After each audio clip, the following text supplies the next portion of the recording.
नमस्कार, मैं आपकी होस्ट मंजू वालिया जस हिंदी से आपका स्वागत करती हूँ। सबसे पहले मैं शुक्रिया अदा करती हूँ उन सब लोगों का जो फ़ोन करके बताते हैं शो अच्छा जा रहा है, और जस हिंदी का तहे दिल से आभारी हैं कि यहाँ पर अमेरिका में इस शो को लेकर आए हैं, और हम भी तहे दिल से आभारी हैं। आज बात करते हैं हम एक ऐसी नारी की। वैसे तो सभी नारियों के बारे में हम बात करते हैं, एक नारी सब पर भारी। आदमी कल भी आभारी था, वो आज भी आभारी है, क्योंकि उनकी वजह से ही सब कुछ चलता है। मैं कुछ बात करती हूँ आपसे कुछ इस तरह की कि अगर कभी भी हौसले नहीं छोड़ने चाहिए।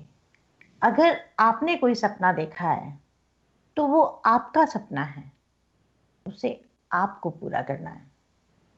और इसके बीच में बहुत कठिनाइयाँ आती हैं, कई बार दिल टूट जाता है, हार जाता है इंसान, थक के बैठ जाता है, पर हौसला नहीं छोड़ता। और सबसे मैं ये कहूँगी कि आज के इस युग में नारी पुरुष के संग कंधे से कंधा लगाकर चल रही है। अगर आप देखें तो सब लोग यही बोलते हैं कि दो पहियों की गाड़ी नहीं, दो पहियों की एक पहिए की गाड़ी नहीं, दो पहियों की गाड़ी एक पहिए की, दो पहिए की, करते करते पर ये नहीं समझते हैं। पहले भी अगर हम पीछे चले जाएं तो घर में बहुत काम होता है। अगर पुरुष कमा कर लाता है तो नारी भी घर का सारा ही काम करती है, स्त्री। आज मैं आपको एक ऐसी महिला से मिलाऊंगी जिनके सपने बड़े ऊंचे थे, बड़ी कठिनाइयां आई, बहुत कुछ देखा उन्होंने, सीखा और जमीन से शुरू किया। उनके बारे में सिर्फ एक ही कहना चाहती हूँ, और आप सब लोगों से भी ये कहना चाहती हूँ कि आप हौसला मत हारिए, अपने सपनों की उड़ान बहुत ऊंची तक भरिए। कहते हैं कि मंजिलें बड़ी जिद्दी होती हैं, मंजिलें बड़ी जिद्दी होती हैं, और हासिल कहाँ नसीब से होती हैं। नसीब भी अच्छा होना चाहिए, पर मेहनत आपकी है। वहां तूफान भी हार जाते हैं, वहां तूफान भी हार जाते हैं जहां कश्तियां जिद पर होती हैं। भरोसा ईश्वर पर है, भरोसा ईश्वर पर है, तो जो लिखा है वो आप पाओगे। भरोसा ईश्वर पर है तो वो जो लिखा है वो आप पाओगे। मगर भरोसा खुद पर है तो ईश्वर वो देगा जो आप पाओगे या जो आप चाहोगे। तो आपसे मुलाकात कराते हुए हैं, देर नहीं करते, एक ऐसी ही महिला से जिन्होंने छोटे सपने से उड़ान भरी और एक बहुत बड़ा सपना लिया, दीपिका भल्ला जी। दीपिका भल्ला जी, नमस्कार। आपका बहुत बहुत स्वागत है, और जस हिंदी की पूरी टीम आपका हमारे इस चैनल में स्वागत करती है। थैंक यू मंजू जी, आपका बहुत बड़प्पन है, मुझे आपने अपने शो पे बुलाया और मैं आपका बहुत बहुत धन्यवाद करती हूँ। दीपिका जी, हम आपसे आज खूब बात करेंगे, कुछ मस्ती करेंगे। पर मैं सबसे पहले जब भी कोई गेस्ट आता है मैं उससे पूछती हूँ कि आप, हाँ आप इंडिया से हैं, आपकी राष्ट्रभाषा हिंदी है, तो ओरिजिनली आप कहाँ से हैं? मंजू जी, मेरी पैदाइश पटियाला पंजाब में हुई। मुझे पक्का है कि आपको पता होगा कि पटियाला कहाँ पे है, बहुत मशहूर जगह है पंजाब में। और वहीं पे मैं पली बड़ी और मेरी सारी एजुकेशन और मेरी सब कुछ वहीं हुआ। जी, तो आपके फादर क्या करते थे? फादर, माता पिता, आपके भाई बहन या कुछ, आप उनके बारे में बताएंगे हमें? जरूर, मेरे फादर डॉक्टर थे, अब तो वो नहीं रहे, बट वो pathology head of the department थे मेडिकल कॉलेज में वहाँ पे। और मेरी मदर हाउसवाइफ थी, और एक बड़ी सिंपल लिविंग हमारी थी, जैसे एक टाउन में होती है, बट मेरे पेरेंट्स बहुत ही लविंग पेरेंट्स थे। और मेरे को उन्होंने पढ़ाया लिखाया सब किया, बट वो उनकी बहुत मैं शुक्रगुजार और मैं उनकी प्रे करती हूँ कि ऐसे पेरेंट्स सबको। जी जी जी। तो आपका बचपन सारा पटियाला में ही गुजरा? जी, मेरा जी, सारा पढ़ाई एजुकेशन। पढ़ाई तो वढ़ाई जी जी, तो आप यहाँ पर अमेरिका में कैसे आई? अमेरिका में मैं आई 1988 में। मेरे जैसे ही है शादी के बाद तो वहाँ पे जो डेस्टिनी लिखी होती है तुम्हारी, तुम सोचते हो कि मेरा तो यही था कि पटियाला में ही सब रहेगा, पर जहाँ जी, तुम्हारी किस्मत लिखी है तुम वहाँ पहुँचते हो। और मेरी शादी अमेरिका में हुई, और मैं 1988 में यहाँ आई। अच्छा 98। तो आपका जो ये सफर था पटियाला से यूएसए का, कैसा रहा? बहुत मजे। कुछ खट्टी मीठी? जी, ये एक मुझे लगता है एक सपना की तरह है। मैं कभी सोचती हूँ कि मेरी लाइफ कैसे गई, कहाँ मैं पैदा हुई और कहाँ मैं आई। मुझे तो ये भी नहीं पता था कि फिनिक्स है कहाँ पर है, जहाँ पे मैं अब हूँ। यू नो पर शादी के बाद हम लोग यहाँ आए तो वहाँ व्हीलिंग वेस्ट वर्जीनिया में आए। तो अमेरिका के बारे में तो यही पता था कि ऊंची ऊंची बिल्डिंग्स होंगी, सब कुछ है। तो पर वहाँ आई तो वहाँ तो टापू बेल तक नहीं था। सो जी, मेरे को बड़ा पहले तो लगा कि कहाँ, मतलब कौन सी कंट्री है, क्या है। सारे लैंग्वेज बैरियर्स होते हैं, सब कुछ सीखना पड़ा। पर हिम्मत नहीं हारी कभी। उसका इस जर्नी को एंजॉय किया। जो भी है, पर बहुत एंजॉय किया। जी। आपने अभी कहा कि आपके पति जो है वो एक डॉक्टर हैं, जी एंड वो वही पटियाला से थे या? नहीं, वो अमृतसर से हैं। उन्होंने अमृतसर अच्छा। मेडिकल कॉलेज से किया, और वो यहाँ जी। पे रेजिडेंसी कर रहे थे। तो अच्छा जैसे अच्छा। होता है, पेरेंट्स पिक करते हैं, तो अरेंज मैरिज थी मेरी। और हम जी लोग जी। 1986 में हमारी शादी हुई, पर 2 साल लगे वीजा वगैरह करने में, तो मैं 1988 में यहाँ आई। 98 में आप यहाँ आए। और आपके बच्चे? अ, जी, भगवान की शुक्र है, 2 बच्चे, प्यारे बच्चे हैं मेरे। और दोनों डॉक्टर हैं। बेटा वाह। शिकागो में है, लोयोला हॉस्पिटल में रूमेटोलॉजिस्ट है। और जी बिटिया रेजिडेंसी कर रही है वहाँ न्यूयॉर्क में माउंट साइनाई हॉस्पिटल में। जी। जी। तो अ, आजकल मतलब डॉक्टर साहब किस चीज में स्पेशलिटी की हुई है डॉक्टर साहब ने? डॉक्टर साहब हैं रूमेटोलॉजिस्ट, जो आर्थराइटिस और ऑटोइम्यून डिजीजेस जो होती हैं, जैसे लूपस वगैरह, उसकी हमारे यहाँ पे प्रैक्टिस है फीनिक्स एरिजोना में। अच्छा, तो डॉक्टर साहब कब से प्रैक्टिस कर रहे हैं यहाँ पर? वो उन्होंने 1996 में शुरू करी थी, एक सोलो प्रैक्टिस की तरह। और बहुत हम दोनों हस्बैंड वाइफ ने वो इकट्ठे ही सोचा कि इसको चलाना है। तो मैंने उनके ऑफिस में काम करती थी मैं, और मेक श्योर करती थी कि सब कुछ ठीक हो। तो हमारी 1996 से प्रैक्टिस है। तो आप साथ में ही काम करती थी डॉक्टर साहब के जब से आप आए, जब प्रैक्टिस शुरू की? तो कैसा एक्सपीरियंस रहा आपका? मतलब एक फील्ड, जो मैं अभी आपसे आगे बात करने जाऊंगी, वो बिल्कुल डिफरेंट फील्ड है, पर मैं आपसे पूछना चाहूंगी कि कैसा, आपको कैसा रहा एक्सपीरियंस, वो जो आपने अपने पति डॉक्टर साहब के साथ, जो डॉक्टर भला के साथ जो काम किया, उसका एक्सपीरियंस? ये तो ऐसे था मंजू जी, जैसे शुरू से कुछ भी ना आता हो और सब कुछ सीखना है। पर हमने हिम्मत नहीं हारी। हम दोनों ने तो प्रैक्टिस शुरू करी, सारी बिलिंग वगैरह सीखनी, सब स्क्रैच से। बिकॉज वो बिल्कुल बैकग्राउंड नहीं था मेरा। पर मैंने जी सोचा कि जब तक, जैसे आपने पहले कहा, पहिए हैं गाड़ी के, तो वैसे ही हमने अपनी गाड़ी चलाई इकट्ठे चलकर। और मैंने सारा सीखा, और मैंने ऑफिस सारा रन करना शुरू किया। और काफी साल तक मैं वही करती रही। मैं उनकी बिलिंग करना और सारा देख रेख करना उसका। तो बड़ा अच्छा रहा। इससे तुम्हारे जो रिलेशन अपने हस्बैंड के साथ हैं वो और स्ट्रॉन्ग, ताकि हम सुख में भी साथ थे और मुश्किल टाइम में भी साथ थे। तो बड़ा जी। ही बड़ी इंटरेस्टिंग रही, सीखने को बहुत मिला। और वो जो कॉन्फिडेंस आया कि हाँ, ये ना चाहते हुए भी और ना जानते हुए भी, कहते हुए कि मैंने ये सारा कुछ सीखा, और जी। इस अच्छी तरह एक सक्सेसफुल प्रैक्टिस में कन्वर्ट किया। तो आपने एज ए रिसेप्शनिस्ट वहां पर काम किया है कि कस्टमर सर्विस जिसे बोलते हैं, कि डॉक्टर साहब डॉक्टर हैं तो आप ये वहां पर कस्टमर्स आपका जो आपने जो जमीन से जो शुरू किया, तो वो आपने एज ए रिसेप्शनिस्ट या जो भी मेडिकल असिस्टेंट के तौर पर डॉक्टर साहब से, तो कैसा तालमेल रहा आपका?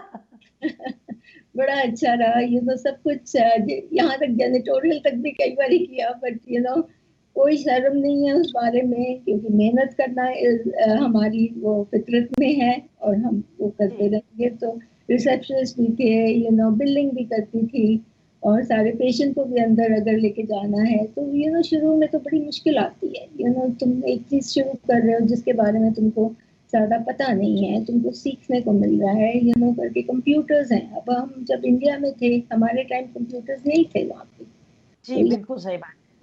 या वो बहुत बड़ा चैलेंज था मेरे लिए तो करने के लिए, बट यू नो एक तो साथ था अपने हस्बैंड का, और साथ में हिम्मत नहीं हारने की, और करना था जो तो, और मेरी बहुत अच्छे लोग हैं यहाँ पे, उन्होंने बहुत हेल्प करी। मेरी एक फ्रेंड है रणदीप करके, उन्होंने बहुत मेरी हेल्प करी, और मैं बहुत शुक्रगुजार हूँ कि मैं बड़ी अच्छे दोस्त मुझे मिले, और वो हर तरफ मेरे लिए रहे जी। अगर दोस्ती की बात करते हैं तो बड़े नसीब से मिलते हैं दोस्त अच्छे। बहुत आ, उसके बारे में अगर आप बोलती हैं कि बहुत अच्छी दोस्ती रही, तो आप बहुत नसीब वाले हैं कि आपको बहुत अच्छे दोस्त मिले। तो आपका अपने बेटे के बारे में बताइए कि वो भी डॉक्टर है और वो भी डॉक्टर साहब के ही नक्शे कदम पर चल रहा है। तो अभी आपने बताया कि वो शिकागो में काम कर रहा है, तो ऑनेस्टली कि वो वापस आके डॉक्टर साहब की प्रैक्टिस संभालेगा और कुछ रिटायरमेंट के पल आपको देगा और डॉक्टर साहब को। तो आपका मतलब ये है, फ्यूचर में क्या? वही है मंजू जी, बाकी बच्चों की किस्मत है, और उनकी जहाँ खुशी है वहाँ हमारी खुशी है। पर तमन्ना तो यही है, यही सोच के कि वो भी सेम फील्ड में गया है, रोमेटोलॉजी। तो डॉक्टर साहब और मैंने इतनी मेहनत से ये प्रैक्टिस बनाई है, तो होपफुली वो आएगा, बट बाकी उसकी मर्जी है और उसकी खुशी है। हमें अपने बच्चों की खुशी सबसे पहले चाहिए। बिल्कुल सही कहा आपने। जैसा कि आप देख रहे हैं कि हम बात कर रहे हैं दीपिका भल्ला जी से, जो एक बिजनेसमैन है यहाँ पर, और बड़ी ही ऊंची उड़ान, इन्होंने एक छोटे सपनों को लेकर बड़े सपने तक पहुंचे हैं, उसके बारे में हम बात करेंगे। अब लेते हैं एक छोटा सा ब्रेक, जाइएगा नहीं, और इनके बारे में हम खूब सुनेंगे, खूब बात करेंगे, अच्छी कुछ मीठी खट्टी मीठी। देखते रहिएगा और मिलते हैं हम आपसे एक ब्रेक के बाद। ब्रेक के बाद आपका फिर से स्वागत है। जैसा कि आप देख रहे हैं कि हम बात कर रहे हैं दीपिका भल्ला जी से, और कहते हैं कि कामयाबी के रास्ते जो होते हैं वो बहुत मुश्किल होते हैं, पर जब कामयाबी मिल जाए तो वो मुश्किलें मुश्किलें सारी आसान हो जाती हैं। तो इसी तरह से हम बात करते हैं दीपिका भल्ला जी से। दीपिका जी, जहां तक मेरे जहन में आता है, मैं आपको मिली, आपके पास एक छोटा सा बैंक्वेट हॉल था जिसमें 225 के करीब लोग आते थे। उसका नाम था ला सरेरो। जी लास्ट। वहाँ एक इवेंट हुआ था सीनियर्स का, और आपका बड़प्पन है कि आपने वो जगह उनको फ्री में दी हुई थी, वो सब इकट्ठे होते, तो उनके इवेंट में मेरी पहली मुलाकात आपसे थी। जी तो एज ए डॉक्टर के ऑफिस उठकर एक बिल्कुल नया करिश्मा जो आपने किया, जो आपने सोचा, वो आपके दिमाग में कैसे आया? ये बैंक्वेट हॉल का कैसे आया? तो मंजू जी, अब ये मेरा तीसरा चैप्टर लाइफ का शुरू होता है, और ये कहानी 2006 की है। यू नो जी तो डॉक्टर साहब की प्रैक्टिस चल रही थी, मैं बच्चे बड़े हो रहे थे। पर जब मेरे बेटा वहाँ अपने नॉर्थ वेस्टर्न में शिकागो में गया, तो थोड़ी लोनलीनेस होनी शुरू हुई, और ये लगने लगा कि क्यों ना कुछ अपना किया जाए, जिससे मेरी भी कोई अ, मेरी अपनी कोई हैसियत हो उस बारे में। तो जब भी मैं सोचती होती थी, मैं सोचती थी मैं क्या करूं, जिससे मेरे को खुशी मिले, मेरी ड्रीम क्या है। तो एक दिन मेरे दिमाग में आया कि क्यों ना ऐसा कोई जगह खोली जाए जहाँ पे लोगों को खुशियां मिले। तो मैंने एक छोटी सी जगह ली, और उसको मैंने रेनोवेट करके उसको एक बैंक्वेट हॉल में कन्वर्ट किया। मेरे दिमाग में यही था कि जब भी कोई बैंक्वेट में आएगा उसको कोई ना कोई सेलिब्रेशन करने के लिए आएगा, तो क्यों ना ऐसी हो जिससे जब सेलिब्रेट करोगे तो आपको खुशी मिलेगी। तो इसलिए मैंने ये दिमाग में आया कि क्यों ना ऐसा कुछ छोटा सा खोला जाए। और मैंने वो तकरीबन 3000 स्क्वायर फुट की जगह थी जिसको मैं एक मॉल में था, मॉल के बाहर, और वहां मैंने उसको कन्वर्ट किया बैंक्वेट में। जी। तो वो बैंक्वेट हॉल उस टाइम जब मैं आपसे मिली थी तो बहुत छोटा था, बट बहुत अच्छा आपने खूबसूरत सजाया हुआ था उसको और काफी लोग हुए। तो उसमें जब आप, तो मतलब आपकी ये ड्रीम कैसे इसमें कन्वर्ट हो गया बैंक्वेट हॉल में, एकदम रिसेप्शनिस्ट से ही या डॉक्टर के ऑफिस से निकलकर एकदम, ये इसके बीच का जो सफर मतलब कैसे तय किया आपने, किस तरह से आपने ये सोचा कि मुझे यहीं जाना है? आपने बोला अभी कि सेलिब्रेशन, हैप्पीनेस, ये मैं आपकी बात समझती हूँ। हैप्पीनेस हम लोग घूम के भी ले सकते हैं, बाहर जाते हैं, घूमने के लिए जाते हैं, फैमिली के साथ जाते हैं, दोस्तों के साथ चले जाते हैं। पर ये जो एक अभी हम बात करेंगे इनसे, इनके बड़े स्टेप के बारे में, ये जो लास्ट सर्जरी रोका था, इसको फिर आपने कब बंद किया और मतलब कैसे आपके दिमाग में आया कि अब हमको आगे और निकलना चाहिए? कुछ लोगों ने कहा कि ये जगह छोटी है, या जी आपके दिमाग में आया कि ये जगह छोटी है और अब हमें कुछ बड़ा करना चाहिए? जी मेरा यही लगा कि वहाँ पे किचन नहीं था, उसकी सर्विस नहीं थी, तो लोगों को अपना खाना लाना पड़ता था, और जगह भी छोटी थी जैसे आपने कहा, तो मुश्किल आती थी। एक लिमिट थी जहाँ तक उसकी ग्रोथ हो सकती थी, जी। तो इसी बीच में मैं शिकागो गई। वहाँ पे मैंने एक बैंक्वेट हॉल देखा जो पूरी एक बिल्डिंग थी, और वहाँ पे वाह। इतनी अच्छी शादी हो रही थी, प्राइवेट शादी थी और सब। तो मेरे दिमाग में आया कि क्यों ना ऐसा, क्लिनिक्स में इतनी ग्रोथ हो रही है तो क्यों ना ऐसा कुछ खोला जाए जिससे और ज्यादा खुशियां दे सकूं मैं लोगों को, जी। और ज्यादा मेरे पास मीन्स हो। तो तब मेरे दिमाग में, जब मेरी वहाँ की लीज खत्म होने लगी, तो या तो मेरी चॉइस थी कि मैं उसी पे ही करती या मैं आगे बढ़ती। तो जी। तब मैंने सोचा कि क्यों ना मैं एक बड़ा बैंक्वेट हॉल या कॉन्फ्रेंस सेंटर बनाऊं। तो जी। उस थॉट से मैंने यहाँ पे 6 एकड़ की जमीन खरीदी, और मैंने अच्छा जी। सोचती रही कि मैं बनाऊं कि ना बनाऊं। तो ये सब कुछ चल रहा था 2006 से लेके 2011 तक। जी। चैलेंज आ रहा था कि अब इसको बड़ा बनाएं तो कैसे बनाएं। ज्यादा कुछ जी। पता नहीं था, बट सपने थे, उड़ान थी, डरना नहीं था। कहा एक एक जिंदगी है जीने के लिए, करो पढ़ो इसके अंदर, और शुरू किया। तो तब 2011 से मैंने ये कंस्ट्रक्शन इस जगह की शुरू करी। तो मतलब आपके जहन में कभी आता था कि बनाऊं या कभी ना, कश्मकश थी एक आपके अंदर? बहुत ज्यादा, क्योंकि लगता था कि क्या अपने में ये है, काबिलियत है। पर काबिलियत हर एक में होती है, ये नहीं है कि जी। नहीं। पर तुम लोगों को वो अपने को समझना है, और अपने ऊपर पूरा विश्वास करना है, और कि जो मैं कर रही हूँ मैं कर पाऊंगी। और साथ में मंजू जी, मेरे लिए मेरा सपोर्ट सिस्टम बहुत अच्छा था।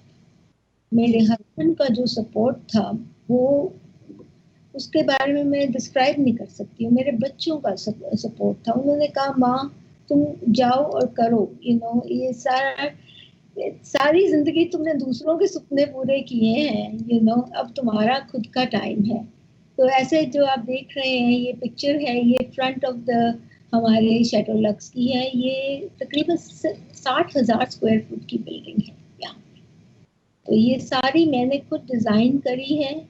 और ये एक बॉलरूम है यहाँ का, ये मेरा मिडिल साइज का बॉलरूम है, जिसको मैं टस्कानो कहती हूँ, और इसमें तकरीबन 300 लोग आ जाते हैं।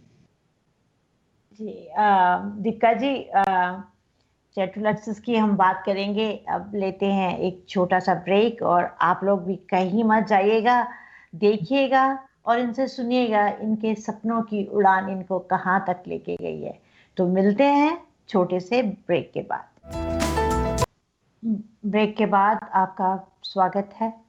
और हम बात कर रहे हैं दीपिका भल्ला जी से, जो कि एक एंटरप्रेन्योर हैं फिनिक्स में, और इन्होंने अपनी ही कामयाबी को बहुत ऊंची छलांग दी और एक बहुत बड़ा बैंक्वेट हॉल बनाया जिसका नाम शेटू लक्सेस है।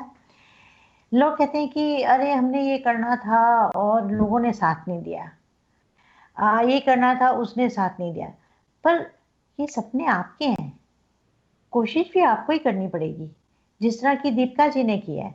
तो दीपिका जी, अब बात करते हैं हम आपसे शेटू लक्सेस के बारे में। जी। कब, जब आपकी लीज खत्म हुई लास्ट सवेरो से, तो आपने ये जगह खरीदी? ये मेरे ख्याल में कास्टिल में है, राइट? नहीं जी, ये फिनिक्स में है, प्रॉपर फिनिक्स में। फिनिक्स अरिजोना में है। तो जब आपने लास्ट सवेरो को बंद किया, लीज खत्म होगी, तो आपके जहन में वही बार बार बुलबुला उठ रहा था कि मुझे ये बनाना है, बनाना है, बिल्कुल। ठीक है? और जैसा कि आपने कहा कि फैमिली सपोर्ट आपको बहुत ज्यादा, जी। बच्चों की, डॉक्टर साहब की। बिल्कुल। तो कब आपने ये जमीन खरीदी और कब आपने इसकी नींव रखी और कितना समय लगा आपको? कितनी बड़ी जमीन है और कितना बड़ा स्क्वायर फुट एरिया है आपका जहाँ पर ये बैंक्वेट हॉल है, और कितना समय लगा आपको बनाने में? तो ये 2011 में मेरी लीज खत्म हुई थी, तो उसके जी। बाद मैंने ये जमीन ली। तो ये है अबाउट 8 एकड़ जमीन थी। यू नो, जी। उस टाइम फिनिक्स की ग्रोथ हो रही थी और बड़ा अच्छी लोकेशन मेरे को मिली। यू नो, तो मैंने ये ज़मीन लेकर इस पर डिज़ाइन करना शुरू किया। 60,000 स्क्वायर फीट की ये बिल्डिंग हमने डिज़ाइन करी। तो जी। डिजाइनिंग में और प्लानिंग में और सब हमने इसकी नींव रखी थी 2013 में, जी। और तो बनने में 2 साल लगे। तो जी। हमारी ग्रैंड ओपनिंग थी 2015। जी। बहुत ज़्यादा अड़चनें थी, बहुत ज़्यादा चैलेंजेस थे, कंस्ट्रक्शन इतनी बड़ी करना जी। तो। पर मुश्किलें आई, बड़ी मुश्किलें आई। एक दिन बहुत बड़ा तूफान आया तो पूरी की पूरी जो फोमिंग थी बिल्डिंग के रूफ की, वही उड़ के चली गई। तो जी। नहीं आता था, कई बार पूरी पूरी रात नींद नहीं आती थी मंजू जी, सोच सोच के जी। कि मैं क्या कर रही हूँ और क्या मैं इसको चला पाऊंगी कि नहीं। जी। फिर ठान ली कि नहीं, जो भी मुश्किलें आएंगी उसको फेस करेंगे और अपने सपनों को पूरा करना है। सो जी। 2015 में मेरी इसकी ग्रैंड ओपनिंग की। तो इसके अंदर क्या क्या है? मतलब अगर कोई, जैसे शादी के लिए कोई रिसेप्शन पार्टी, आप ये इस हॉल में क्या क्या है, लाइक रिसेप्शन ही है या कोई पॉलिटिकल कॉन्फ्रेंस है या कोई फंड रेजिंग है? कितने हॉल है यहाँ पर और इसकी कैपेसिटी कितनी है, कितने लोग आ सकते हैं? तो इसके, जैसे मैंने कहा, टोटल 60,000 है, पर इसमें 3 हॉल है। एक हॉल है जिसको हम वैलेंटिनो कहते हैं, उसका है अबाउट 100 पीपल आ सकते हैं। तो उसको तुम एक चैपल की तरह भी यूज कर सकते हो, एक मंडप भी वहां लगा सकते हो, शादी भी वहां हो सकती है, इंडोर शादियां भी हो सकती हैं। और दूसरा जो हॉल है जिसकी पिक्चर अभी आपने देखी है, उसका कैपेसिटी और 300 लोगों की है। पर जो सबसे बड़ा हॉल है उसको हम उसकी कैपेसिटी 700 लोगों की। सो तुम 700 लोगों? ओवरऑल अगर पूरा बैंक्वेट ले लें या कुछ हो, तो तुम तकरीबन 1000 से 1200 लोगों की एक टाइम पे तुम कर सकते हो। और हमारे इवेंट्स, जैसे आपने कहा कि सिर्फ शादियां ही नहीं, बहुत डिफरेंट तरीके के इवेंट्स होते हैं, बार मिtzvahs होते हैं, किंसिनेरास होते हैं, नॉन प्रॉफिट ऑर्गेनाइजेशंस के लिए उसमें इतनी खुशी मिलती है कि लोग इस चीज़ को यूटिलाइज करके अच्छा पैसा लोग इकट्ठे करके अच्छी चीज़ को यूटिलाइज होती है। और बहुत सारे कॉरपोरेट इवेंट्स होते हैं। मैंने एमी अवार्ड्स यहाँ पे हुए थे जो फिनिक्स के चैप्टर के थे, कॉक्स कम्युनिकेशन का हुआ, ग्रेट हार्ट्स हुआ, तो बहुत अच्छे अच्छे इवेंट्स यहाँ पे होते हैं।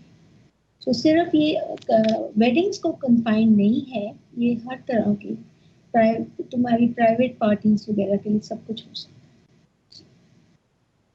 दीपिका जी, जैसा कि हम पहले बात कर चुके हैं लाशरीरों के बारे में, वहाँ पर आपके पास किचन नहीं थी, तो यहाँ पर आपका किचन और कोई भी मैरिज शादी हो या कोई भी कॉन्फ्रेंस हो, वाइन बियर सब चलती है आजकल सब लोग। तो उसका कुछ इंतजाम आपके इस बैंक्वेट हॉल में है? मंजू जी, ये वन स्टॉप काइंड ऑफ जगह है, यहाँ पे सब कुछ जी। है। हम खाना हमारा खुद की केटरिंग हो सकती है, और किसी सिर्फ खाना इंडियन खाने की तरफ वो कन्फाइंड नहीं है, बट तुम हर प्रकार का अमेरिकन फूड है, चाइनीज, इटालियन, सब तरह का, इंडियन में South Indian, North Indian, Gujarati, हर तरह का खाना हमारी अपनी किचन और हमारे अपने शेफ्स हैं। तो हमारे अपने पेस्ट्री शेफ्स भी हैं जो सारे डिजर्ट्स भी यहाँ पे बना सकते हैं, वेडिंग केक भी बना सकते हैं। तो अगर आप शटरलक्स पे आते हो तो आपको हर प्रकार की सुविधा है, और आपको जगह जगह जाकर वो नहीं करना पड़ता। हमारे पास लाइसेंस 6 है बार के लिए, तो हम हर तरह का, पर हमें आपको हमसे अल्कोहल लेनी पड़ती है, बिकॉज उस लाइसेंस के अकॉर्डिंग वो करना पड़ता तो आपका कहने का मतलब है कि आपके अपने शेफ हायर किए हुए हैं, आपको बाहर से नहीं लाना पड़ता, आपके जो बार है वो भी आपकी अपनी है। है तो जी। कुछ लोगों का ऐसा मानना होता है कि आ, चलो हम अपने हिसाब से कैटरिंग करवाएंगे और हम तो अपनी कैटरिंग करेंगे। आपके पास ऐसी कोई सहूलत है कि लोग अगर आए और बोलें कि हम अपनी कैटरिंग करवाना चाहते हैं, आपसे नहीं लेना चाहते, तो क्या आप उनको ऑब्लाइज करती हैं इसके बारे में? जी मंजू जी, जैसे मैंने आपको कहा, या मैं यहाँ पे हूँ ताकि मैं सबके सपने पूरे कर सकूँ, जी। तो इसलिए अब कई लोगों का वही होता है कि उनको एक ही जगह से केटरिंग करवानी होती है, तो मैं समझ सकती हूँ।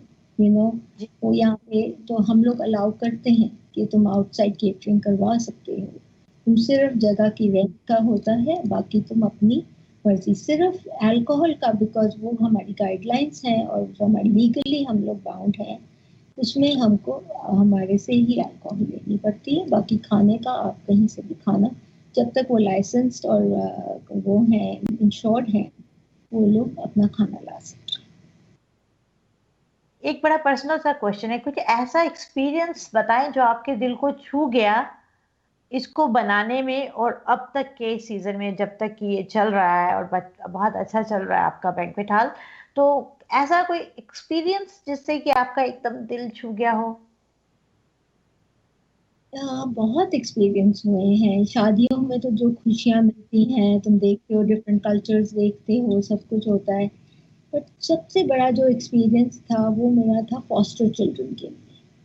तो उन बच्चों के लिए हमने यहाँ पे एक फंक्शन हुआ था जहाँ पे हमने पैसा रेज करके उन बच्चों के लिए क्रिसमस गिफ्ट्स लिए थे।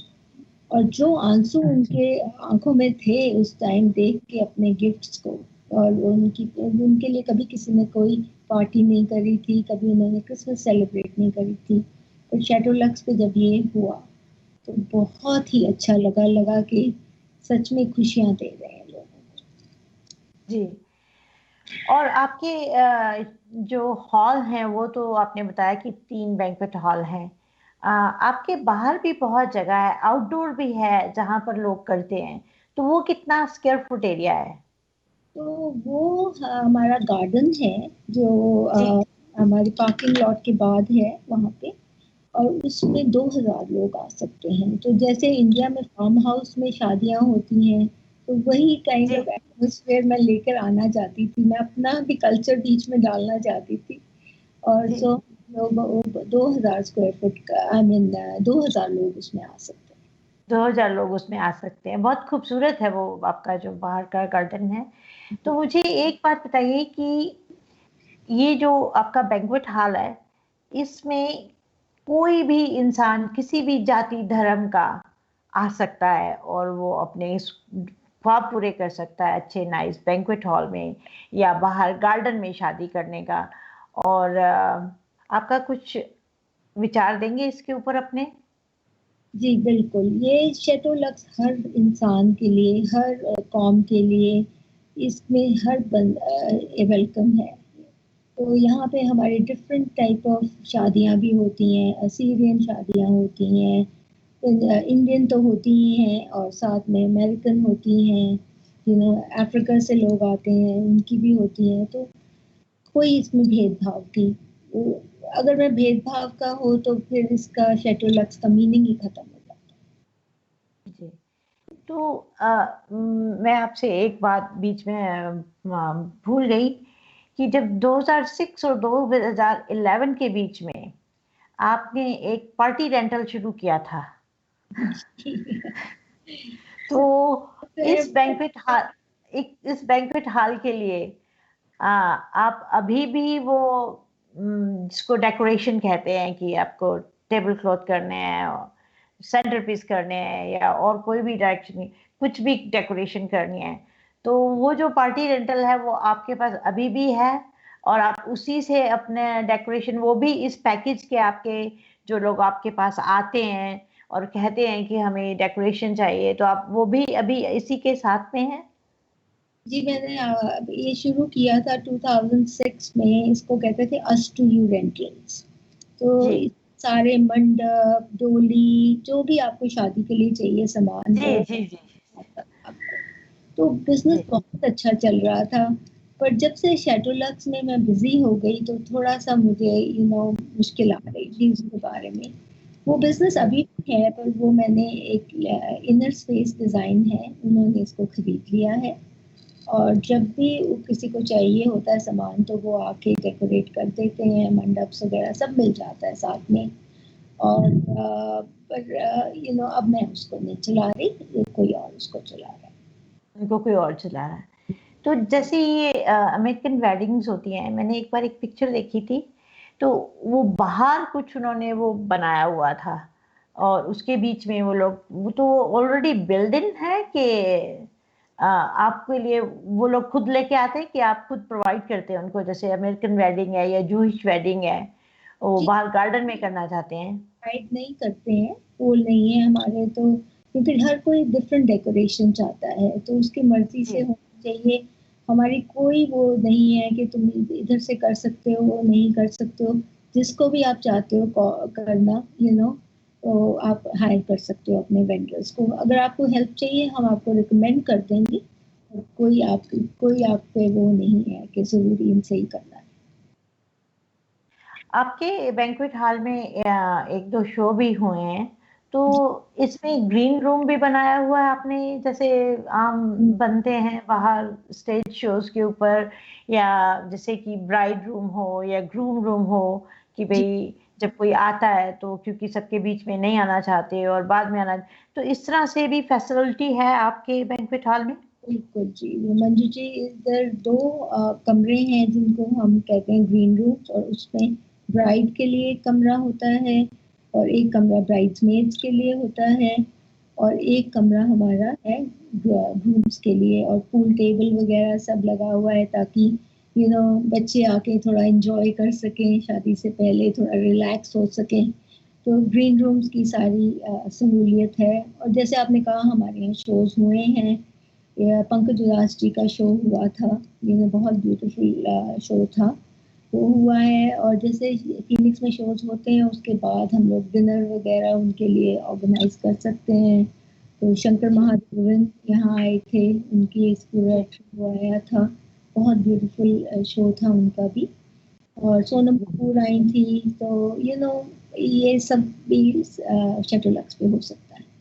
अच्छा, तो मतलब ये है कि मुझे, जहां तक मुझे याद है, एक बार मैं भी आई थी, वहां पर एक फंड रेजिंग हुई थी, किसी जी, पॉलिटिकल था, कोई पॉलिटिकल इशू था। तो जी, इस तरह के और जो कि बड़े बड़े कॉन्फ्रेंसेस होते हैं बड़ी बड़ी कंपनियों, उनकी भी सहूलत है यहाँ पर? बिल्कुल हर प्रकार का यहाँ पे इवेंट हो सकता है। क्योंकि जैसे मैंने कहा शेट्रोलक्स सबके लिए है। तो वहाँ पे कॉर्पोरेट इवेंट्स भी हो सकते हैं और सारे फंड रेजर्स वगैरह बहुत होते हैं। जी। तो मैं नाम नहीं ले सकती, बट बहुत अच्छे अच्छे फंड रेजर्स हुए हैं जहाँ पे अच्छे कॉज के लिए हम लोगों ने ये शेट्रोलक्स को यूज हुआ है। जी। जैसा कि आप देख रहे हैं कि हम बात कर रहे हैं दीपिका भल्ला जी से, और इनके सपनों की उड़ान तक हमने आपको दिखाया, आपको इनका फ्रंट और अंदर का कमरा जो बैंक्वेट हॉल है बहुत खूबसूरत है, और बातों का सिलसिला इसी तरह हम जारी रखेंगे। पर उससे पहले हम लेते हैं एक छोटा सा ब्रेक। जाइएगा नहीं, देखते रहिए और फिर बात करेंगे हम दीपिका भल्ला जी से।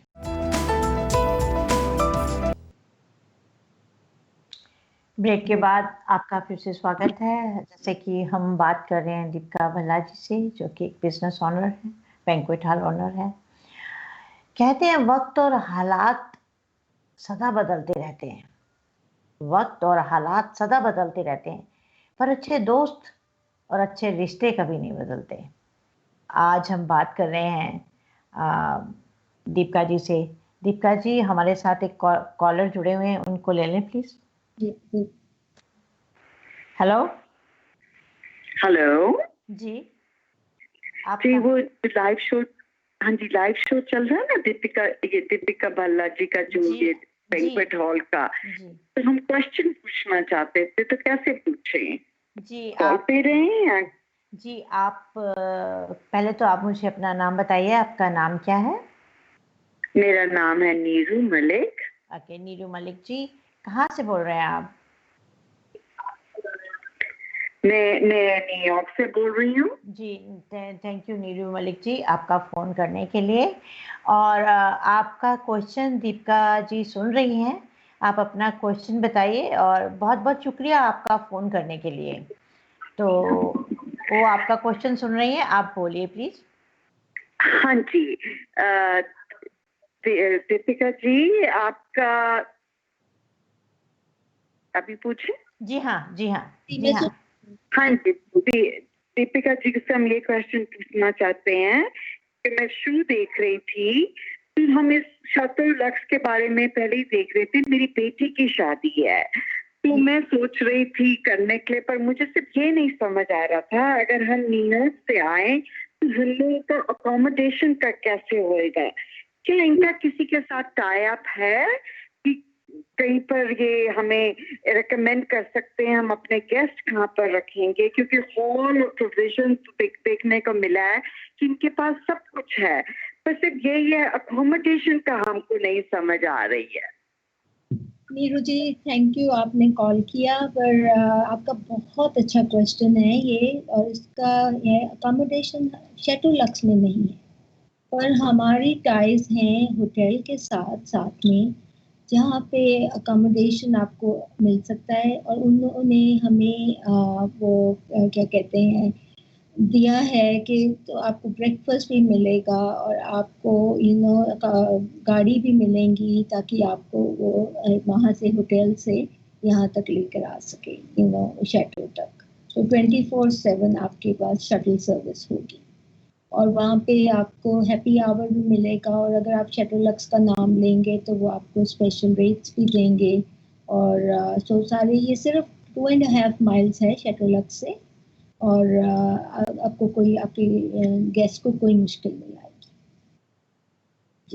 धन्यवाद शमी जी आपका फ़ोन करने के लिए। तो जैसा कि दीपिका जी ने कहा कि आपको आंसर मिल गया कि इनके यस टाई अप हैं, और जी, और ये आपके लिए पूरा इंतज़ाम इनका जो टीम है वो करके रखेगी।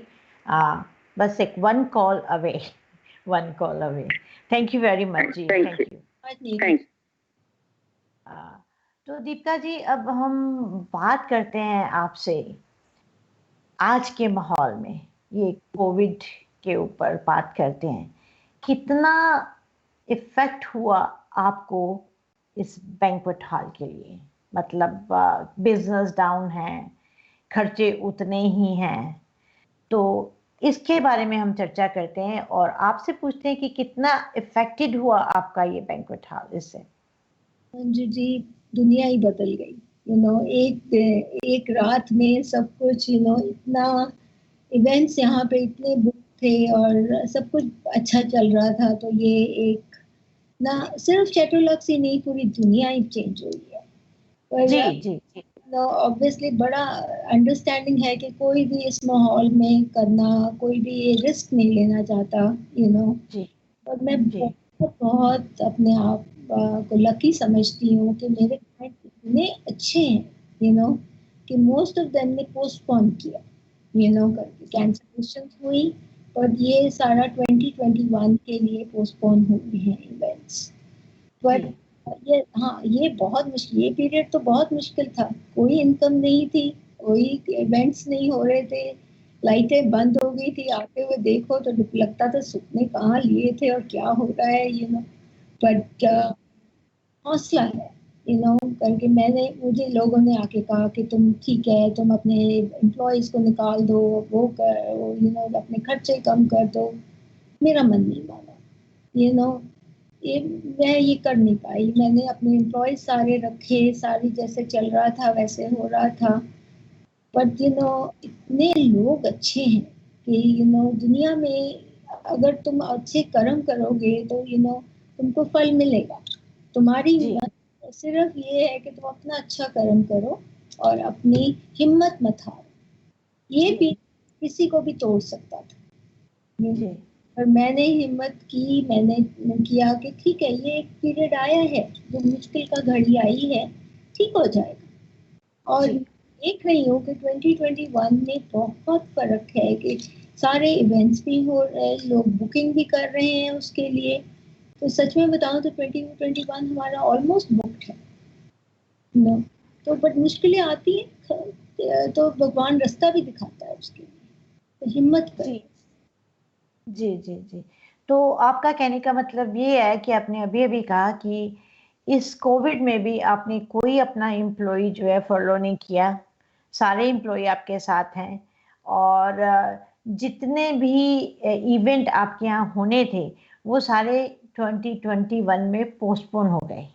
मोस्ट ऑफ देम 2-3 कैंसिल भी हुए, तो उनके पैसे फंड होने का हुआ, तो ये सब problems I, but most of them ने यही ऑप्ट किया कि हम पोस्टपोन करें इनके बड़े बड़े इवेंट्स।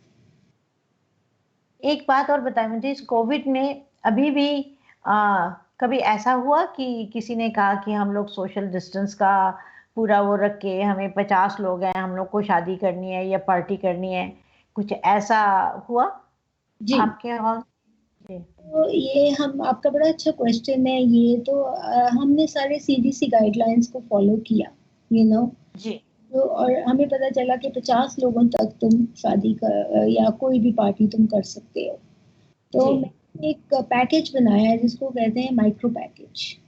उसमें हमने क्या किया कि 50 लोगों की शादी के लिए हम बैंक्वेट में करेंगे विद 6 फीट डिस्टेंसिंग, प्लस उनके टेम्परेचर चेक्स और सारा करके, और साथ में हम लाइव स्ट्रीमिंग देंगे, ताकि अगर आपके पेरेंट्स या आपके ग्रैंड पेरेंट्स इंडिया में बैठे हैं और वो आपकी शादी देखना चाहते हैं तो वो वो देख सकते हैं। तो लाइव स्ट्रीमिंग एक पार्ट ऑफ दिस पैकेज बनाया हमने, तो वो उसके कारण हमें काफ़ी लोगों ने अप्रोच किया कि हमारे 50 लोगों की आप कर दें और CDC सारी गाइडलाइंस को फॉलो करें। तो हमने एक वीडियो भी बनाया जिसमें हमने दिखाया कि क्या क्या गाइडलाइंस हम करते हैं यहाँ पे, और हम मेक श्योर करते हैं कि क्योंकि हमें अपने गेस्ट की सेफ्टी और हमारे अपने एम्प्लॉयज़ की सेफ्टी वो सबसे ज़रूरी है। तो इसलिए हम लोग माइक्रो वेडिंग्स करते हैं 50 लोगों के लिए। तो को पता आपका कहने का मतलब ये है कि जो भी बंदा, हर एक बंदे का अपने टेम्परेचर चेक किया एंटर होने से पहले? जी, पहले जो भी शादी, कोई भी हमारे ही जो हैं सिक्योरिटी वाले, वो दरवाज़ा भी उनके लिए खोलते हैं ताकि कोई हाथ ना, फिर डिफरेंट सैनिटरी स्टेशंस, सैनिटाइजेशन के लिए स्टेशंस बने हुए हैं, मास्क ऑफर होते हैं, प्लस जहाँ पे भी उनके बैठने का है वो हम 6 फुट का डिस्टेंस रखते हैं। सो सारी एक एक स्टेप, जो खाने का भी है उसमें भी हम सारी CDC गाइडलाइंस को कवर करते हैं, तो मेक श्योर करते हैं कि सब कुछ सेफ रहे सबके लिए। और ये एक पीरियड है जो भगवान करे जल्दी खत्म हो, और 50 की जगह 500 की शादियां करने पे और सबके जी जी जी जी जी। और अभी मुझे पक्का पता नहीं ये कहाँ तक सच है, मैं आप ही से पूछती हूँ ये क्वेश्चन। सुना है कि आपके जो गार्डन में आप कॉफी शॉप बनाने जा रहे हैं, जो जी कि सब लोग जी है, और बहुत अगर सबकी शुभकामनाएं रहेंगी तो पूरा होगा। तो हम जी लोग फिनिक्स में हम एक जगह बनाना चाहते हैं जहाँ पे लोग आए, रिलैक्स करें, अपनी कॉफ़ी पिए, डिजर्ट्स खाएं, और साथ में मूवीज चल रही हो, वहाँ पे बच्चे खेल सकें।